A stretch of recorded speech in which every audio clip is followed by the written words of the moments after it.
मुंबई महापालिका निवडणुकीसाठी उबाठाने वांद्रे पूर्व वॉर्ड क्रमांक 96 मध्ये सना हाजी हलीम खान या मुस्लिम महिलेला नगरसेवक पदासाठी उमेदवारी दिली।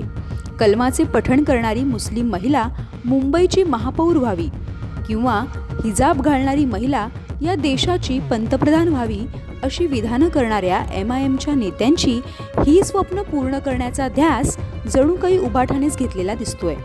प्रचारादरम्यान बुरखा परिधान करून फिरणाऱ्या उबाटा उमेदवार सना खान हिचा साधा चेहराही दिसत नाहीये। त्यामुळे चेहरा आणि ओळख दोन्ही नसलेल्या उमेदवाराला मतदारांनी कसं लक्षात ठेवायचं आणि का?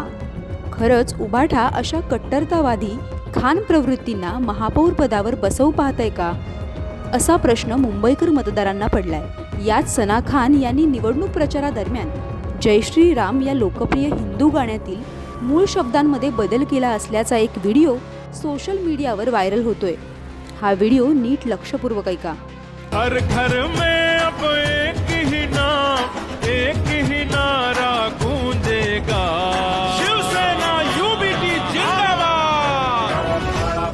राम का बच्चा सना हाजी हलीम खान बोलेगा, राम का बच्चा सना हाजी हलीम खान बोलेगा। या व्हिडिओमध्ये बेहरमपाडा परिसरात प्रचारादरम्यान उबाटा कार्यकर्ते आणि सना खान यांचे समर्थक एका गाण्यावर घोषणा देताना दिसतायत। या गाण्याचे बोल आणि चाल ही जय श्री राम या गाण्याशी साधर्म्य साधणारी असल्याचा आरोप नेटकऱ्यांकडून होतोय।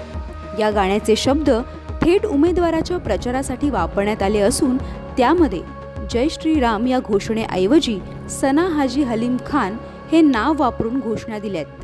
हिंदुत्वाचा वारसा सांगणाऱ्या पक्षाच्या उमेदवारानं हिंदूंचं आराध्य दैवत असलेल्या प्रभू श्री राम यांच्यावर रचलेल्या एका लोकप्रिय गीताची अशी विटंबना केल्यामुळे हिंदू समाजात तीव्र संतापाची लाट पसरली आहे। या सगळ्या प्रकारावर तुमच्या प्रतिक्रिया कमेंट करून नक्की कळवा।